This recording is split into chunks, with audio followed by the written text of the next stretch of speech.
What's up guys, YST here and welcome back to the free-to-play series. We are now in episode 22 I believe. I'm losing the plot at this point, but I hope everyone's having an amazing day. And if you're here wondering why I am hitting stage 14 of the spider, 6 minutes 30 in by the way, I've been losing my brain. I thought this was going to be like a 2-minute run. It was actually my first time doing this one, and the reason for it is a mission that I'm doing on the road to Arbiter. What do we get? Defense with some defense percent. All right. I'll take it, I guess. Give it to me. So basically, if we head down into the missions now, you can see that I am on my final hurdle to Arbiter. So I need around 52 more quests in order to complete it. And I was just preparing to see if I can do this Spider's Dungeon at stage 14. But I do have a Mordecai. I've not fully optimized him or anything like that. But bringing him in for the burns, in particular, might actually be the best way to go, of course, and start pushing towards that stage 20 of the dungeon, alongside the fine out of stage 14, which I currently can do in around 4 to 5 minutes, or something along those lines. But talking about stuff like the finite, I've started to invest in champions like Ruella, where I've actually put some relentless gear on her in order to take down these dungeons more efficiently. So she's definitely somebody I'm going to take to rank 50, I guess. But not going to be a 60 champion, as my next one is going to be the Rear Guard Sergeant. Alright, so I've just travelled through Teleria, right? I've made myself comfy in the tavern, chilling with my boy Taruggy the Frog. Had a few void brews, they're very scrumptious. I definitely highly recommend it, by the way. But me and Taruggy have a little announcement. We have a giveaway going on at the moment, guys. So if you want to have a chance to win 540 gems for 5 lucky winners, all you have to do is like this video, be a subscriber to the YouTube channel, and head over to the Discord link in the pinned comment or the description, and it will take you to my Discord server. From there, navigate right below to the giveaway tab, click the party emote, and the bot is going to be pulling the 5 winners 48 hours from this video going live. So good luck to everybody participating, and let's get right back into the episode. But if I just pull up a screen now of the summoning portal, I actually managed to get my Relic Keeper done from the fusion and got all of the champions to rank 40, fully ascended, put them into him in order to complete that mission. And I was there struggling for ages trying to get a sorceress from the campaign battles, and that was pretty cool. So we got the 100 gems from there, got the legendary skill tomes, and then I've actually pre-recorded this part that you're seeing right now, which is why I'm not on the screen. And I actually put those books into Phixion. So YST, can you please show the viewers what we got? So we put the legendary skill terms into him. But I was hoping for this one, the shed skin. I tried it once and then we didn't get it. Actually, no, we got it on that one. And then I was like, yes, we're going to get our cooldowns. And then boom, it went into the A3, which is not a bad thing, but it's definitely not optimal for what I've been trying to do for the Clam Boss, right? So if we just head back into Phixion, 2 more books here, and then this one's fully booked now, and then the Rapasha staff is almost there as well. So I'm just going to go for a full investment. Every single legendary skill tome that I get will be going into him. And then I know that I said that on Rear Guard Sergeant, if not all of the books go into the ally protection, I'm going to quit. But I've ended up investing a little bit more than I wanted to, which means I've now got a 4-book investment. So I'm just going to keep on going until I get this cooldown, and she will be my next 60 champion. As if we head into the champion vault, 1, 2, 3, 4, 5 stars ready to rock and roll. And then I'll be putting the gems that I've attained from the missions into energy to farm her up from scrolls, and also add to her leveling up as well in the same time. So I'm excited to do that. I've started to like form a bit of speed on her. We've got some defense percent. We've got a bit of crit rate and an accuracy triple roll, which is nice for debuffs. And then just trying to get the lifesteal set rocking and rolling with some accuracy on this piece as well, which actually rolled very nice. Banners, I have got an accuracy one ready as well. I'll move myself out of the way. So here we've got some accuracy, some defense percent, which is going to add to a sustainability, being my ally protector. And the way that this is going to work is I'm going to have Rear Guard Sergeant ally protection for wave 2 and the stun. And then I'm going to have Taruggy the Frog for wave 1. Well, AoE 1 on the Clam Boss, and that way I'll have a full coverage and a way to protect my Taruggy, and then Taruggy protecting Rear Guard, meaning that we should survive a pretty long time. As long as I ramp up the defense up until 3.5k to 4k defense, hopefully, over the long periods of time. Anax is okay, he's doing very well, but I've now got a second champion with an A1 drop defense. So that A1 has actually started to become a little bit less valuable than it once was for my team. And now he's nothing more than a poisoner. And the issue with this is, yes, it is a poison debuff. We do have that chance of placing 2. And it is a 3-turn duration, which we can extend more with Master Hexer. But a 2-turn poison is like, many champions can do this. Like, think about Frozen Banshee, right? Having it on a more consistent basis. But he does still bring the weaken. But I need to get this cooldown to bring this down to a 3-turn to see the true value of that. So, yeah, good for damage, I guess. But in terms of squishiness, he's not the tankiest champion of all, having a base of 815, which is not optimal here. HellHades is going to be straight out the squad, meaning that I'm going to be re-gearing her, taking off the lifesteal gear, and putting her in more damage stats for the arena, and potentially pairing with my Gembo, who I've now got in Savage. He's only at a 4-star, which is fine, but we've got the stats that we need in order of the Savage pieces as well, to optimize once we get to rank 50 and rank 60, to start going into like gold 5 and stuff. Deacon Armstrong was a possibility. He is going at around 240 speed, but rank 50 for now is what I'm going to be staying at. And if my Clam Boss team doesn't reach the potentials that I want it to, I'm going to have to start looking towards a 2-to-1 ratio speed tune. But just purely for trying to beat DeadwoodJedi in this competition, I'm going to try my best for this slow speed tune and bank on the cooldowns of a Rearguard Sergeant and the Phixion in the meantime. Also in here, in the events, on the Chaos Path, I have done very well. I've been doing a bunch of the Ice Golem. So on the Ice Golem, I'm currently number 1. And I've actually been winning quite a bunch of tournaments, you know. Which has been really cool for the Relentless builds. Which I've actually put my best pieces on Ruella for the Fire Knight and stuff. And the Dark Fae in this rotation. And there is a Void Shard up here. And when I seen the 1500 anniversary coins alongside a Void Shard, 6-star Relentless, Ancient Shards, I thought it was a no-brainer to go for this. As I've been treating the Chaos Path event as similar to like a Dungeon Divers, right? And I've come all the way down here. And this is from ranking up my artifacts as well when I was gearing the Ruella, etc. And I'm going to be getting this 5-star chicken once I get to 3,000 points to get my Rearguard to a 60 without having to rank up more champions to do that. Although I have actually almost got the food for it. I've got a 40 here, and then I've got a few food champions here to ready and rock and roll. So I could go either of the 2 ways, but I'll probably just use this food now to start preparing for my next 6-star champion, who I think is going to be Ruella or Gembo.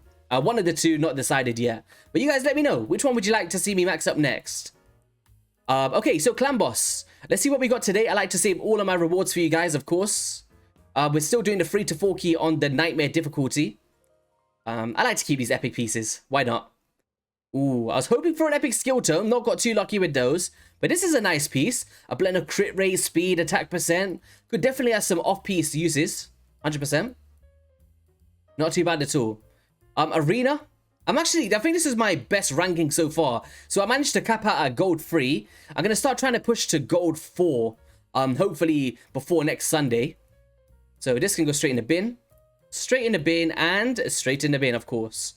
But 55 gems, I'll take it, man. Nice little energy refill there. Let's get back up into gold 3 again. I definitely don't want to start dropping down. Because once that starts happening, it's a snowball effect. You get attacked so many times. And before you know it, you've ended off in the lower tier and you have to grind all the way back up again. And I had a few like arena refills and stuff in the inbox yesterday. So I just used it as a chance to just, you know, reset, get some battles done, get some easy wins, and staying on top of my resets of every 15 minutes to keep participating in the battles and stuff. Which is pretty nice. Come on. You got this, HellHades. Boom. Now, wait, why have I got Gembo in here? So this is a team I've actually been trying to play with. So drop the fence, leading into a double nuke. And hopefully once we re-gear my HellHades away from Clam Boss, I can start adding some more attack percent onto her and stuff like that. A lot of defeats. Nobody likes me. They're like, easy dubs. But one thing that I did see in the missions, right? So let's talk about the road to Arbiter. So this one I could do. This one I could do, no problems. Upgrade Great Hall to a level 7. I'm definitely going to be stuck on for a while. Because I can do this one. Yeah, nearly. We're very close to it. Around 20 points away. And then I have to get up to the rank 7 as well. Which I didn't kind of anticipate beforehand. Once we do that, it's some stage 14, stage 10, stage 14s. These will be self-explanatory. So I need to just stay on top of that arena for the next couple days to get that one done. Tier 6 mastery is completely fine. Upgrade Great Hall to a level 8. That's going to take a bit of time as well.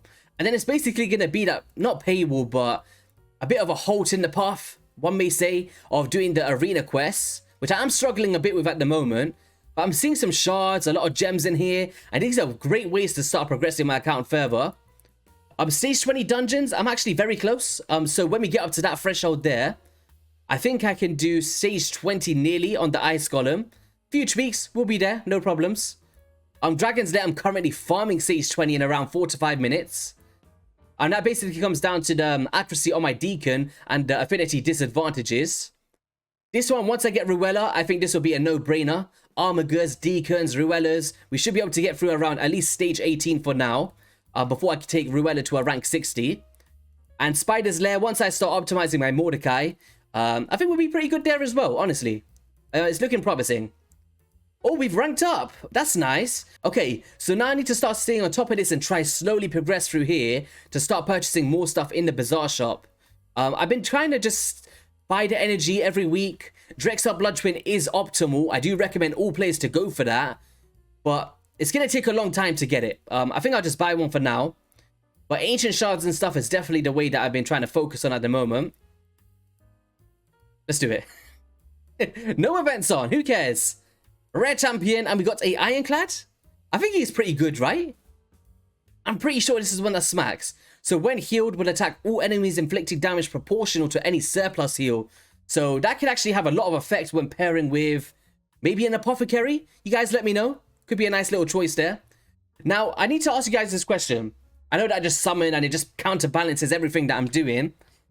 Do we go for the fusion? Now, Supreme Elhane is probably going to be the best nuker on my account. And hopefully I do get some test server access to see if she's better than Gembo. Because if she's not performing to a higher caliber than Gembo, not on the same path, but, you know, it has to be better than him.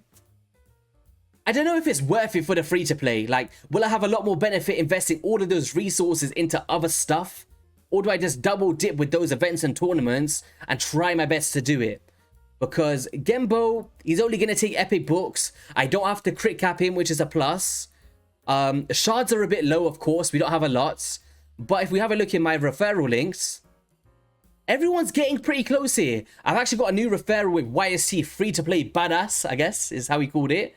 And everyone else is slowly but surely helping me get those sacred shards. And if we can get all 4 of these by this 2x sacreds this weekend, or at least 2 of them, I might have a shot at being able to complete this fusion.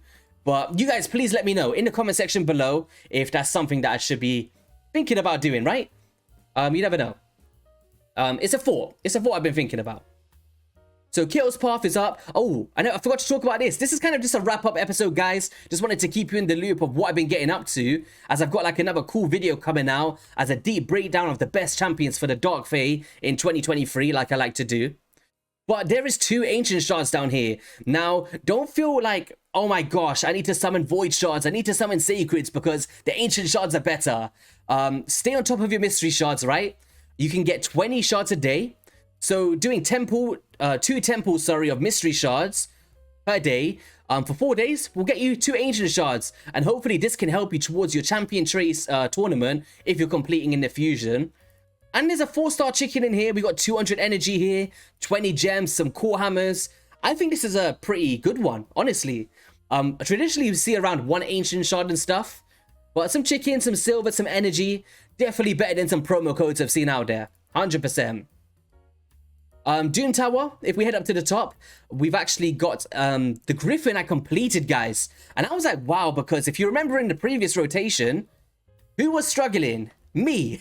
I was struggling like hell. But what I actually did was I thought, okay, I know that I can't beat it before Skybond 20 because I just don't have the damage stats in order to survive and get through it and deal as much damage as possible, as my Ronda is not a 6-star. So 1, she's getting smacked up like Mike Tyson, right? 2, we can't place the Brimstone because I don't have the 6-star banners in order to get the accuracy since they nerfed the Brimstone. So I thought, I have got a 4-star Jamasa here, right? And Jamasa brings in the 4-star blessing that I've gotten her luckily from the, what's it called? The Ultra Souls. And I've got the cruelty on her. And what the cruelty is allowing me to do is, for anybody that might have cruel on their accounts, you might have that luxury of some of your epic champions. The revive isn't even what I was needing her for, because if we head into it, So now with a 4-star blessing, we can decrease up to 20% of the target for champions and 10% for bosses. So we're actually being able to mitigate the defensive stats of the boss, bringing it down to a lower threshold alongside Taraji, who has the same one as well. And then we've got marked with the Phantom Touch blessing as well. And then we've got the same on HellHades. And slowly but surely, we got down the damage pretty quickly. And then Phixion pretty much took over, revived when we needed it. And we managed to get it done. So pretty happy with that. We still have to capitalize against Bommal on Bommal 90. Which is going to be a big task, I think so. But with the ally protections and bringing in the rearguard sergeant might become a little bit less tedious than I once thought. On top of that, there's an epic skill tome here, which might actually go into that A3 of rearguard. So hopefully we can complete stage 80, which I think is the Dark Fae again, if I'm not mistaken. This is kind of why I've been investing in Ruella to hopefully lead up into participation of that, right? Pretty much. And yeah, I guess let's just go into the Clam Boss battle to wrap things up, right? We're not doing the best of damage. This is a work in progress. If we have a look here, so basically, rearguard sergeant will be here, right? It will be kind of, everybody takes a turn. It will go into ally protection, increase defense, AoE 1, lead into wave 2, and then the ally protection is going to go up from rearguard to protect everybody on wave 2's hits, and all of that will go into her. And then before the stun, the ally protection will be tanking up of my lead target. Hopefully, I'm not decided on who that's going to be yet, or how I'm going to speed tune that to determine the stun targets. And that'll basically have my full coverage, full sustainability, and it should be able to survive at least until maybe turn 30, 35 on the Nightmare. Once it's like half speed tuned before optimizing. And then in the Ultra Nightmare, I'm hoping it can survive up to 30 turns once it's optimized. And if we could deal like, what? Maybe 500,000 damage per turn, we might be able to get to that 17 million, potentially, that I need to beat DeadwoodJedi, but only time will tell for that. But yeah, guys, that is going to be all for today's episode. If you did enjoy it, be sure to hit that like and subscribe button. Make sure you guys get involved in the giveaway, as it will be expiring in 2 days, pretty much, 2 to 3 days. And I need to get those over to Plarium as soon as possible, so we can get those resources sent to you in preparation for the fusion, all right? And the last thing that I want to do is get them to you late, and then boom. It's not helping you out on your road to Supreme HellHades. I'll catch you guys in a video soon. Have an amazing rest of your week, and I'll see you on a video soon. Did I just say that? Who cares? Peace.